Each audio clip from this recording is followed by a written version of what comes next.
మేడ్చల్ జిల్లా గట్కేసర్ మండలం కొర్రెములలోని JK function హాల్లో తెలంగాణ రాష్ట్ర రా రైస్ మిల్లర్స్ అసోసియేషన్ ఆత్మీయ సమ్మేళనం ఘనంగా నిర్వహించారు. కార్యక్రమంలో తెలంగాణ రా రైస్ మిల్లర్స్ అసోసియేషన్ రాష్ట్ర అధ్యక్షుడిగా వరంగల్ జిల్లాకు చెందిన పాడి గణపతి రెడ్డిని ఏకగ్రీవంగా ఎన్నుకున్నారు. తెలంగాణ రాష్ట్రంలో రా రైస్ మిల్లర్లు ఎదుర్కొంటున్న సమస్యలను ప్రభుత్వం దృష్టికి తీసుకెళ్లి పరిష్కారానికి కృషి చేస్తామని తెలిపారు. తెలంగాణ రాష్ట్ర రా రైస్ మిల్లర్స్ అసోసియేషన్ ఏర్పాటులో ముఖ్య భాగంగా రా రైస్ మిల్లర్స్ యొక్క ఆత్మీయ సమ్మేళనం ఏర్పాటు చేసుకోవడం జరిగినది.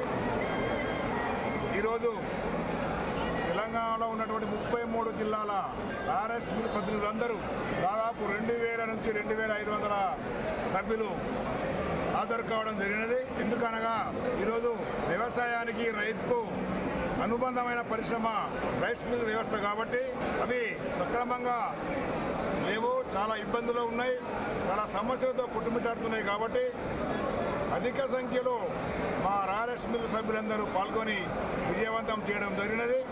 ప్రభుత్వానికి సహకరించుకుంటూ ప్రభుత్వాన్ని వేడుకుంటున్నాం. అయా ప్రభుత్వ పెద్దలారా, అధికారులారా, మాకు సమస్యలు ఉన్నాయి, మా యొక్క రైస్ మిల్ ఇండస్ట్రీ మనుగడ చెందాలంటే మా సమస్యలు పరిష్కరించాలి.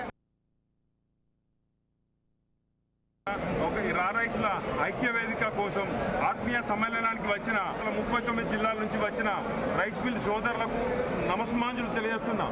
గణపతి రెడ్డి అన్న మా సమస్యలు, మాకు కర్నూలు జిల్లా, మా సమస్యలు ఉన్నాయని గణపతి రెడ్డి అన్న వేడుకుంటే గణపతి రెడ్డి అన్న మీ వెనక మేము ఉన్నాం, మీ వెనక మేము నడుస్తామని మేము గణపతి రెడ్డి అన్న మేము కర్నూలులోని 10 మంది నాయకులం కలిసి, సిరిసిల్ల నాయకులం కలిసి ప్రతి 15-20 జిల్లాలు తిరిగినాం.